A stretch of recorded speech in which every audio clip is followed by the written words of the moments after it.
This is not mine. It's not yours. Okay, so I'll repeat.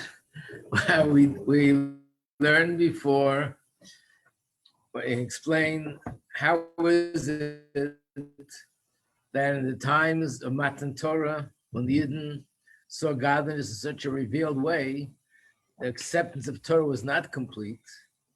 And that in the times of Purim, when godliness was so concealed, they were able and they succeeded in accepting the Torah in a much more complete way. And the answer was that in the times of Purim, because there was oppression and because they were challenged, in the words of the Maimon, they were crushed, kosis. So when that happens, it brings out the essence of the neshama. And because their essence of the neshama came to the surface, they were able to accept the Torah on a much greater level. The fact, when did they accept? During the decree or after the decree? So according to the meaning that they accepted it during the decree, it's fine. But if we say, according to the simple pshat, that when did they re-accept the Torah fully? After the decree, after the miracle, then we're back to the original question. If there was a miracle and godliness was revealed and they weren't crushed, then what is it that made them accept the Torah in this complete way?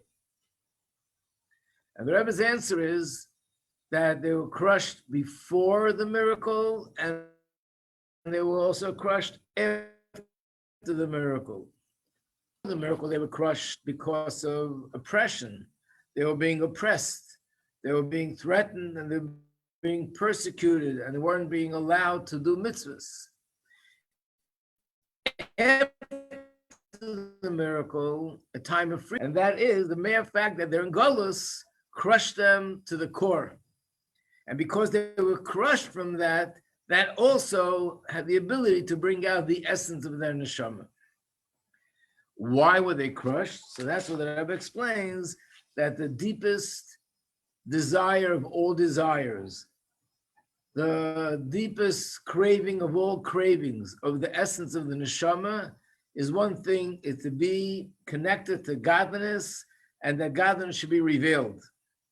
And therefore, no matter how good things are, as long as Hashem is concealed from us, the neshama is crushed to pieces.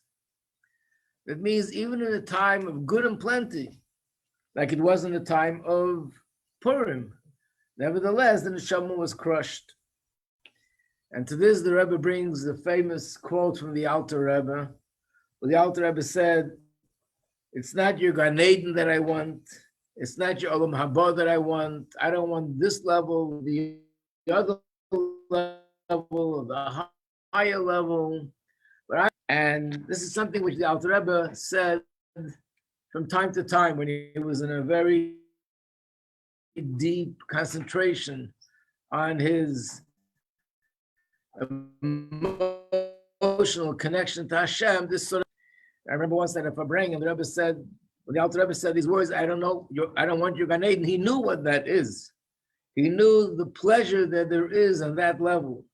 And when he said, I'm not interested in the higher level, he knew what that pleasure is all about also. But nevertheless, what he wants is the essence of Hashem.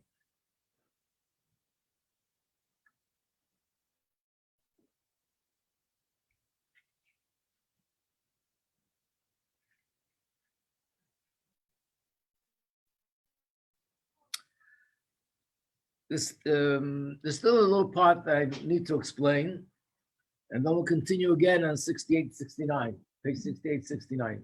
What I need to explain is, what does it mean? I don't want this level or that level, I want the essence. How do we understand that? So again, in the language of the Maimer, it means I'm not interested in the Giluyim, I want the essence of Hashem. So I'm going to give you a mashal. The mashal is not in a Maimer or in Chassidus, just a mashal from life that maybe can help understand this a little bit. I think it came up before, but we can always bring it in again to understand this point because this is a essential, fundamental point in a lot of my Marim of the Rebbe. And that is that if you would imagine a person that is a very intelligent person, a very talented person, multi-talented in so many different areas. And this person wrote a lot of books. He wrote books on Torah. He wrote books in math. He wrote books in science. He had an incredible sense of humor. So he wrote books that put down his humor on paper.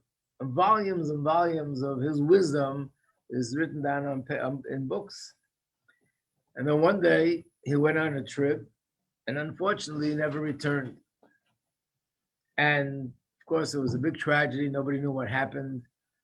Did he go through to become sick? Did he drown in the ocean?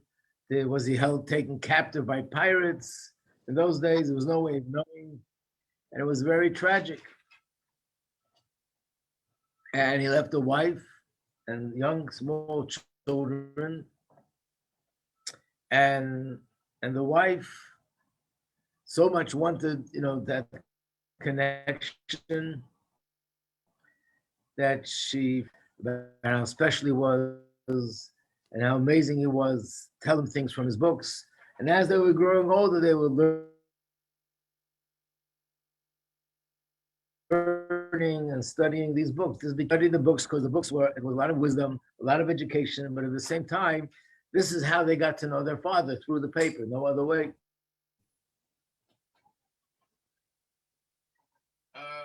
What happened was, a few years down the line, someone comes racing in the house, screaming at the top of their lungs, he's here, he's here, he's here, he's here, he's here. Her husband came back.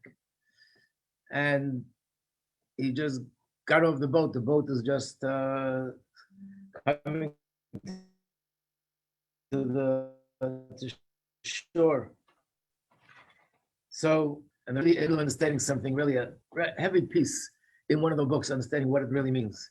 Would they stop what they're doing and go and run to see him? Or they would say, let's wait till we finish this chapter and then we'll go, because otherwise we're going to lose the train of thought. They're going to go running. Now, why are they going to go running? Because when they go there, they're going to have another book. They're going to have more wisdom. Is that what it's about? No. In fact, they have much more wisdom in these books. When they go there, they're going to see a nose, 2 eyes, hands and feet. What are they going to see? But there's no question that even if you would offer this woman another 100 books, she would give all that up because she wants him. That's a little bit of the idea, what it means. The Giluyim are insignificant to the essence. The books are what we call Giluyim. In the books, you have a manifestation of this person, his wisdom, his humor, his Torah, his character traits. Everything about him is manifested in the books, but it's not him. Him, who is, when do you have him? That's the physical human being that's getting off the boat and that's walking into the house. And that's infinitely more than anything else. How would you translate this in a language that we can understand? So you remember I once told you the story that there was an incident where the previous Rebbe was having a Farbrengen, and he spoke about very deep concepts in Chassidus. In fact, those of you who learned Basi Legani of the Rebbe, Tafshin Yud Aleph, might remember in the beginning of the Maimer, it starts off talking about the Or Ein Sof Lifnei HaTzimtzum, the light before the Tzimtzum, right? And that's the highest level of infinity. And in that level of infinity, there are levels. There's which is Gilul La'atzmai, Gilul L'Zulasa. These are all very deep concepts in Chassidus about levels of depth in the infinite light of Hashem. And there was a chassid there who was also the secretary of the Frierdiker Rebbe. His name was Rabbi Cheskel Fagan. And he was listening, and he was just spellbound by what the Frierdiker Rebbe was saying. He was considered one of the deepest minds of Chassidus in that generation. And he was listening to the words of the Frierdiker Rebbe, very It's rare that the Frierdiker Rebbe should go into something so deep. And then suddenly the Frierdiker Rebbe turns to him and says, as the secretary, could you go in the other room and check the clock to see what time it is? Because we have to have mincha. And he was like, oh no, we're going to have to have mincha, and the Rebbe is going to stop what he's saying, and who knows when I will ever talk about it again. He goes in the second room, and yeah, it's time for mincha, it's late. But he didn't want the Rebbe to stop, so he walks back in, and he tells the Rebbe the wrong time, a half an hour earlier than the right time, hoping that the Rebbe would continue for another half hour. But the Frierdiker Rebbe knew the time without him. So when he said that, he said to him, he called him Chacha, it was an affectionate way of referring to him. He said to him, Or Ein Sof, Lifnei Tzimtzum, this light of God's light and this manifestation of God's light, that is not the ultimate emes. The ultimate emes is mincha. In other words, davening mincha, you're connecting to Hashem's essence. All that you'll understand, I understand this and I understand that, and this level, that level, that's the manifestation of Hashem.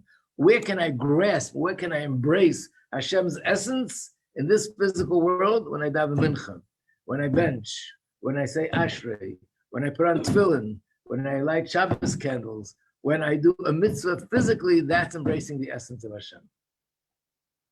So if sometimes a person sort of engages in more spiritual activity like thinking, understanding, having emotion, if in any way that would compromise on the physical observance because I'm so involved emotionally and intellectually, we're off track. That means I'm giving up the essence for the Giluyim. And it should be, that's where the Alter Rebbe was on a higher level. He actually experienced all this. And the Alter Rebbe said, it's not satisfying me. This manifestation, that manifestation, understanding this and understanding that, I'm ready to give all that up, and I want to embrace Hashem's essence.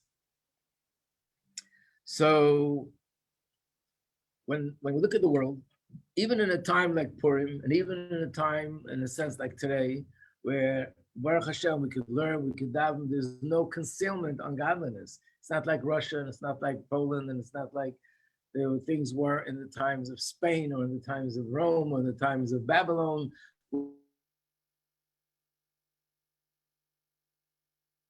In France and in Italy and all these countries that were oppressing Jews, we have all the freedom, and we have all the freedom. Begashmi is also, we can do whatever we need to do, and people are, Baruch Hashem, living in prosperity and so on and so forth. But nevertheless, even if I have learning and davening, but I don't have the essence of Hashem, and how do we know that? Because there's no Beis Hamikdash. God, Hashem's essence is not here, and therefore I'm crushed. That is the thrust of what he's saying here. Follow? Any questions? Yes, no, maybe, perhaps.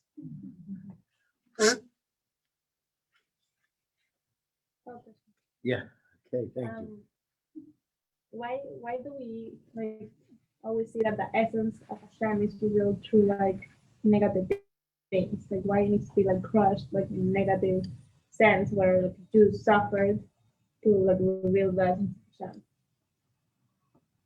It's kind of the opposite of what Hashem's essence is. Right. I don't know if I want to answer that question and give a good reason why it has to be that way, because I agree with you. It shouldn't be that way. And of course, that's the way it's going to be with Mashiach, that the essence is here. But the way Hashem set up the world, and we see this also in nature, that the deepest depth of people's potential come out only when there's a challenge. In fact, I think I mentioned the other day, you can exchange, instead of the challenging be suffering, begashmis, the challenge could be suffering and trying to understand something in Torah and working hard in that way. But if there's no challenge, then what comes out is superficial. And when there's something challenging me, only that brings out the depth in a person. And of course, there's got to be more to it. And there is another explanation, but I don't want to go into it now because we're going to go off track. But if you remind me when we get to the end of the mimer, maybe I'll. Okay. I mean, one of the examples that the Rebbe gives with the Alter Rebbe is the famous story found in the first mimer, that it was Yom Kippur, which we all know the story. And the Alter Rebbe sensed that there's a woman who had given birth and her husband had gone to shul and wasn't aware of her condition, but really she was in a dangerous condition because she hadn't eaten and she was very hungry and she had just given birth. She was weak. And the Alter Rebbe took off his talus, stopped the davening personally, went to the house, did things that you normally don't do on Yom Kippur, which is he chopped wood, and then he made a fire, and then he cooked up a soup, and this is what he gave her that she should eat, and this would give her strength. So this is sort of the exact idea.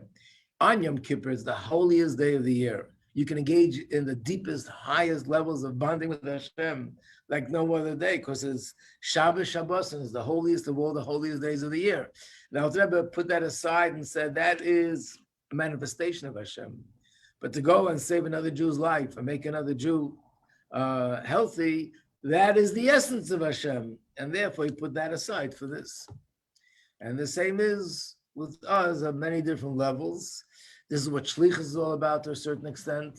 That person goes on shlichus, he's giving up his own personal opportunity for gashmius and very often for ruchnius. Gives it all up because he knows this is what Hashem wants, that I should go out and bring Yiddishkeit to a place where there is no Yiddishkeit there. So generally speaking, the Rebbe is applying this concept to why a person's crushed in Golus. No matter how good things are, it's still not the essence of Hashem because we have no Beis Hamikdash. So now let's look at page 68, 69. So the Alter Rebbe is the one that said these words, but how does it apply to us? So the Rebbe says this, being that the Alter Rebbe said this, and the language that's used is that this statement was heard from the Alter Rebbe. Being that it says it was heard, it means that it wasn't just bizmana miyuchadim. Sometimes you could say it was a special occasion, something happened, and that brought the Alter Rebbe to such a place spiritually. No, it appears from the language, the way it's said in Yiddish and also in Hebrew, is that it was something common. It happened often. And especially after it was publicized by the Tzemach Tzedek. These are very powerful words. Nitin HaKoyach, this empowers every one of us that we can also be this way, that our greatest desire, sort of the desire of all desires and the craving of all cravings is Shikar Yitzay Gilu Atzmus, that we want the essence of Hashem to be revealed and nothing less. To the extent, Ad Kedei Kach, that if the essence of Hashem is not shining,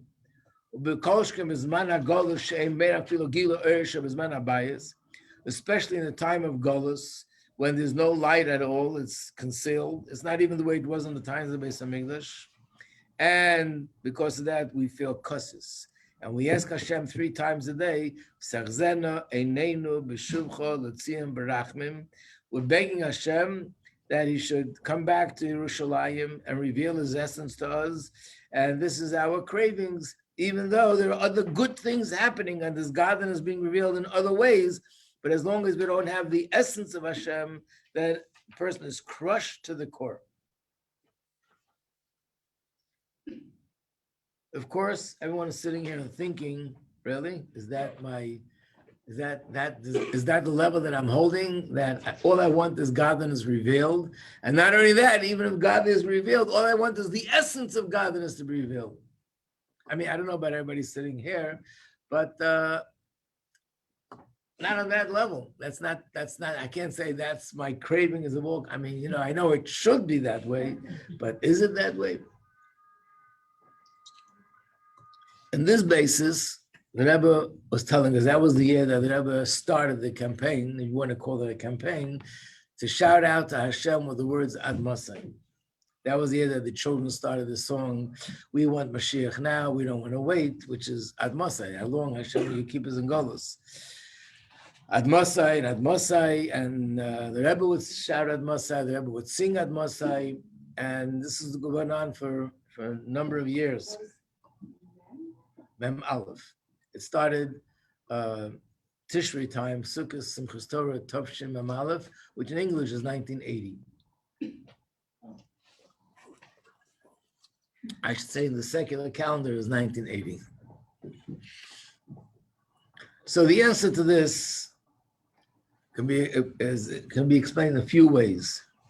Number one, in other words, what value is there that we shout at Masai and we're showing Hashem that we're crushed to the core? Well, we know we're really not. We're just shouting at Masai. I can understand and see from the way the Rebbe was, that the Rebbe was crushed to the core because the Rebbe did not stop week after week. Every talk, every farbrengen, every sicha, every opportunity was about Mashiach, Mashiach, Mashiach. The Rebbe once told someone by the dollars that they say about me that I'm crazy about Mashiach. These are the Rebbe's words. So yes, the Rebbe acted in a way like it says in the Maimon, Shtus the Kedusha, but constantly, nothing else existed. Everything was about Mashiach. But could we say that about ourselves? So first of all, the answer to this is that this is the answer really to a lot of things that a person does. And even though we don't consciously do it always for the right reasons, but deep down, subconsciously, the right reason is there. Do you remember, perhaps, we once spoke about the language in Gemara, Miteich shaloi lishma bo lishma, which means, the Gemara says that really you're supposed to be learning Torah for the right reasons, which is to connect to Hashem. What if a person is studying Torah because they really enjoy it, intellectually it's deep and challenging and pleasurable, you get a question, a brilliant answer, and you look at this dialogue and a different dialogue, and it's really amazing and fascinating, and that's why the person is learning Torah. So should a person stop learning until they get to the place where they're learning it for no ulterior motive, just to connect to Hashem? The Gemara says no. You learn it for whatever it is that's motivating you.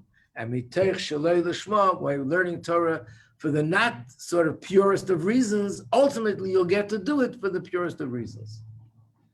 Anyone know there's a deeper meaning to these words, miteich shalei l'shma, bo l'shma? Everybody's afraid to say. Okay, I know you all know the answer. So the answer is, the word teich, literally in this context means from doing it one way, you'll get to do it the other way. But there's another meaning to the word teich. Teich means inside. And the Rebbe explains it this way.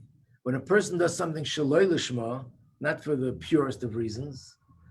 For example, you stop someone on the street and you tell them, would you like Shabbos candles? And they're not really so excited. And then, they're just a nice person. Okay, young lady, I'll do it for you. Okay, I'll light Shabbos candles this Friday night because I want to be nice to you. It's not the purest of reasons. But the Torah says, miteich, inside that, shaloi l'shma is l'shma. In other words, not only that eventually, if a person does it for ulterior motive, they'll come to do it for the right reasons, but even now, when I'm doing it for another reason, deep down, my neshama has the right reason and the right motivation at the time that I'm doing it. In fact, that's why later I'll come to the right place, because inside I already have that desire. So if a person puts on tefillin just because they want to be a nice guy, a person comes to shul because their father says, okay, it's Rosh Hashanah Yom Kippur, we're going to the synagogue, and they go to shul. Outwardly, it might be for other reasons, but deep down, the neshama is craving for them to go to shul, and the neshama is sort of pulling them there, even though in their mind, consciously, they're doing it for a different reason. And the same applies to a lot of things. How about our davening? When you say words in davening, do you ever stop to think, I say these words, is that what I'm really feeling?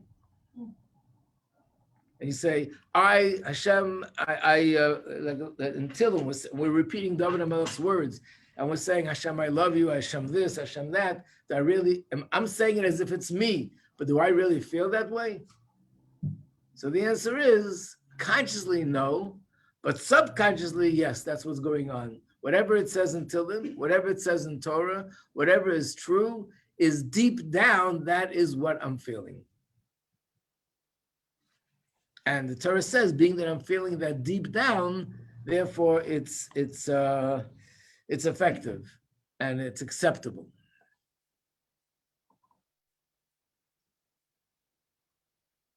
Follow? Yeah. Now, one of the most incredible things are that this is a concept in Chassidus, but the Rebbe loves to show us places in Gemara and even in Halacha that there's no other way of explaining it, and it's really what it says in Chassidus, but it was written way before Chassidus in a language of Halacha. And one of those places are the Rambam.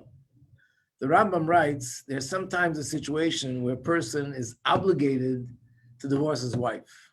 Let's say a situation where she chas v'shalom committed adultery. They're no longer allowed to live together. So they have to get divorced. What if the husband says, I don't want to? Or let's say it's a situation where the wife wants to be divorced. She feels that she's being tortured in this marriage and she wants out. And the Bezdin sees that she has the right reasons to demand that, but he doesn't want to. So the Bezdin, he has to do it. There's a little problem though. The problem is he has to do it willingly. If a person gives the divorce against his will, it's not valid. So it's what? There's so many organizations that work to convince that person. Right. Today there are organizations that get involved in this. And unfortunately, when there's a situation like that, they get involved and they work with the husband and they have to get him to a place where he's with different things that they do to get him willingly to give the divorce. And they're very successful. But in those days, if what happens if you didn't have such an organization, the guy is just stubborn. So the Rambam writes, you actually could use physical force until he says the words, I want to do it, and then he gives the divorce. So the Rambam writes, this is in Rashi and Chumash, it's found in Gemara, but no one gave the explanation. The Rambam asks the obvious question, but he doesn't really want. He's only saying that because he's being forced. As soon as you stop forcing him, he's going to say, I'm out of this. Yeah. Wouldn't it be so much easier to just let any party of the marriage to do what? Letting like either the woman or the man get say, like, why force a man to give a divorce? Like, why wouldn't the halacha just be that the woman, if the woman wants to get a divorce, she can, instead of forcing the man to accept? Well, we got to look into the reason. What's the source of the halacha that a divorce that's given without consent is not valid? Just like a marriage without consent is not valid. If a man would force a wife to take the ring from him and says he's marrying her, it's not valid. But to force a man to say yes, like force is the key word, is also not consent. That's the question that the Rambam asks. So what's the Rambam's answer? The Rambam's answer is that being that deep down, every Jew wants to do what the Torah says. And the fact that he's saying, no, I don't want to, it's not really him. This is his Yetzirah forcing him to go against his own true will. So therefore, when he says the words, I want to do it, this is his true will coming out in his words that I want to do it. Which means what we just talked about, that Chassidus explains, that on the soul level, every Jew has a burning desire to do what Hashem wants, even if consciously they're feeling differently, that's on the surface. Deep down, this is what they really want. But there's another question here. If that's the case, why do we have to force him? Let him scream, I don't want. Just tell him to give the divorce. Being that deep down he wants, it's good enough. Why do we even need him to say the words, Reitzani, I want to do it. I'm doing it willingly. Why do we even need that? So the answer is because Hashem wants, in halacha, everything should be done in a way that we can see it and feel it down here in a physical way. And therefore, the fact that the neshama wants is just not good enough. The person, like in davening, I say words in davening about how much I love Hashem, but the feeling is there only deep down. But deep down feelings and verbally expressing those feelings, together, we have both. We have like the neshama and the guf. And here too, if a person deep down wants to do what Hashem wants, but verbally it says, I don't want, then it's not good enough. So we need him to say the words, I want to. And because deep down he really wants, those words are emes, those words are true.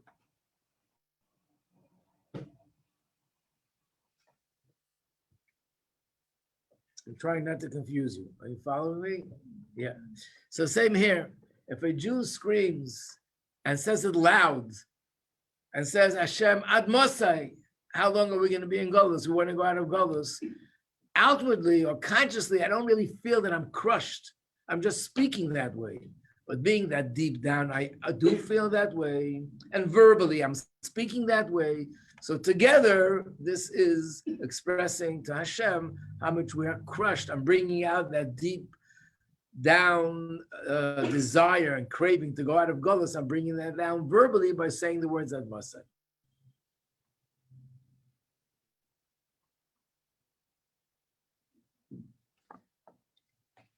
Give me another example. You all know this, but I want to show it to you inside. If you don't mind, Chava, to pass it around. This is the famous Hayom Yom of Yud Aleph Shvat, the 11th of Shvat,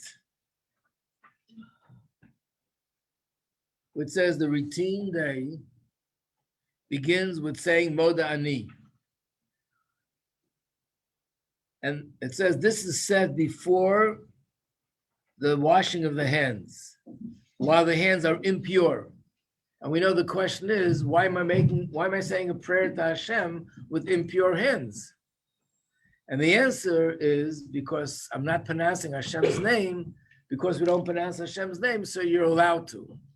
But then the question is, okay, you're allowed to, but why should I? Wouldn't it be better if I'm saying a prayer and speaking to Hashem that I should speak with pure hands, not impure hands? We know how much Negavas is so particular. Don't touch anything because it's impure. If there's such an impurity on my hands, why should I be davening to Hashem with impure hands? So the answer is because all the impurities in the world will not defile the Moida Ani of a Jew. He might lack one thing or another, but his Moida Ani remains intact, which in different words means his essence, which is expressed through Moida Ani, that remains intact. And all the impurities in the world, even the most severe impurities, don't even touch that essence of Moida Ani. So the Moida Ani could be done with impure hands because it's irrelevant. But you can say, do I feel that? Do I feel right now that my yechida is shining when I wake up in the morning? On the contrary, I can hardly open my eyes. I'm tired, can't even think straight. Trying to figure out where am I, what time, what's today's schedule. And I can't say at this moment, like the essence of my soul is on fire. The answer is, the essence is there. And the words Moida Ani, these are spiritual words that are designed to express the belief and the acknowledgement of the essence. So therefore, when I say Moida Ani, the essence is manifested. So in a similar way, we can say that when a person says Ad Mosai, verbally, daven and says to Hashem, I want this Golus to end. We say it in davening, we say it in different parts of davening. Hashem, I need you to bring Mashiach this second. Do I really feel that way? And the answer is, but deep down, this is what I feel. Which means the Alter Rebbe was a very big tzaddik, but the Alter Rebbe, in a sense, is a reflection of what's really going on in the deep heart of every Jew. The only difference is the Alter Rebbe consciously reached that level. By yours, it's subconscious.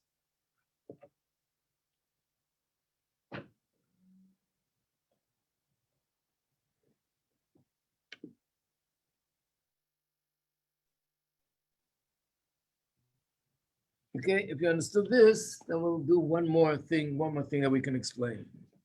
There's another interesting Hayom Yom, which I'm going to leave this out as well. This time I'm going to bother nothing, if you don't mind. And that is also on the 11th day of Adar. This year we have one Adar, so when people learn Hayom Yom, they do both on each day, the first Adar and the second Adar. So this is the first Adar. And here it says an interesting thing. It says as follows. It's well known, and it's a tradition regarding the kavanas, which means the deep mystical intentions in davening, that those people that don't know how to have these kavanas, either because they don't have the knowledge or because they can't remember all these things. Let's say they learn books of Kabbalah, they learn the deep meaning, but it's very hard to retain all that information. It's enough they should have a general kavanah. What's the general kavanah? That they're asking Hashem, please, Hashem, let my prayer be heard by you with all the kavanah that are described in Kabbalah. Instead of having the actual thoughts in mind, they say to Hashem, let it be as if I had all these things in mind. It's a nice bargain. It's a shortcut, definitely easier, but how does that make sense? I'm not having the kavanah. What do you mean as if? Imagine someone comes to you and says, I'm freezing. I need money to buy a coat. No problem. Hashem, let it be considered as if I gave this person a coat. The teeth are still chattering from the cold. Hashem, let it be as if I just gave this person an apartment to live in, as if I gave them food to eat. What kind of as if? I mean, little children live a life of pretend, but this is not pretend. We're supposed to be davening to Hashem. We're supposed to be having deep intentions. And these great Kabbalists, the great tzaddikim, had all these things in mind. And we're saying, Hashem, please accept my prayers as if I had it in mind. Why? I don't have it in mind. Why is it as if?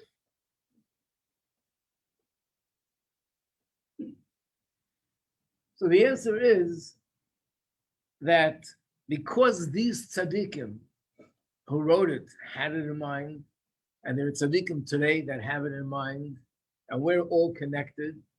So the fact that they have it in mind, and I'm doing the davening, and I ask Hashem, let it be as if. So therefore, it's connected to me. They're having it in mind. Think of the body. When you have it in mind, let's say you're doing a mitzvah that's with your hands, you're lighting Shabbos candles. Who's the one that has all the kavanas, your hand or your head? Your head, I hope so. So then, but how does it help my hands? But my hands are doing it without kavana. They're just simple hands. What? What if your state of mind is somewhere? Like you're doing it, but like you're looking at it. You're here, but you're like. Right. Halachically, I observe the mitzvah. But spiritually, it's a very poor way of observing a mitzvah. That's true. The reason why it is valid is because what we just said before.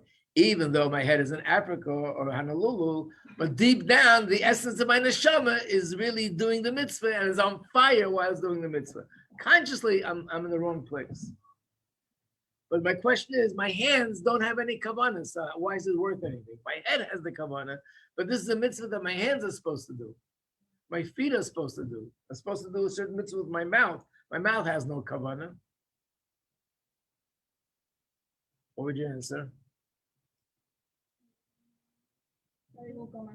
What? In the mouth? It never comes in the mouth. Or the hands? I think it's what you were talking about last week about how Israel is a group and that Moshe was the head. Very good. Right. So the answer is, but it's one body. The head is the head of the mouth and the head of the hand. And the hand is the hands of this head. It's one body. So if the head has kavanah, that means that the hands have the kavanah because it's my head. It's one body. All the Yidden are one body, and the tzaddikim are our heads, and we are the hands and the feet. So therefore, when we do things and we say, Hashem, let it be as if we had all this kavanah, basically it's their kavanah and our actions that come together. So there's two things, and they're both connected. Number one, I personally deep down have that kavanah, and number two, there are tzaddikim that consciously have that kavanah, and therefore, their doing it helps us. There's even a halacha, if I'm not mistaken, there's a halacha that there's certain people, let's say like a minor is not qualified to shecht an animal. But if there is an adult standing next to him and watching him and having the right kavanah, then what he does is valid. In other words, my kavanah is helping this other person, the child.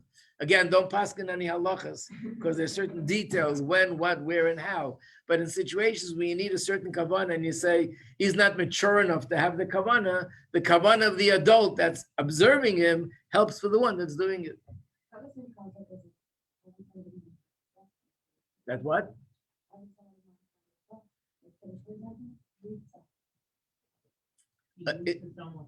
Yeah, that's the idea of being Yetzer, right? Wait, so I can have someone in mind every time I do it. Yes, I remember many years ago when Russia was still the way it used to be, The Rebbe said one of the things we can do for the Jews in Russia is when we learn Torah to say that we're having in mind that the merit of my learning should go to those people who don't have the opportunity to learn. So obviously my mitzvah, and especially if I'm thinking about a specific individual, my Torah, my mitzvah should be a merit for this and this person, my brother, my sister, my cousin, and it could work that way because we're all connected. Is it the same for those people when we do like Torah study for the neshama? Yeah, the same idea. I'm learning here, and I'm asking Hashem that they should bring an ali to the neshama there, because it's all connected. It's like putting an injection of the arm, and the pain in my leg stops. How did that happen? Because there are blood vessels that carry everything from one end of the body to the other. Okay, we'll stop here. To be continued. Food for thought, and we'll continue tomorrow. Mitzvah Shem.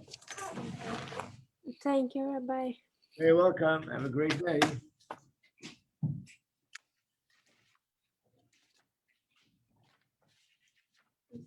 You're welcome.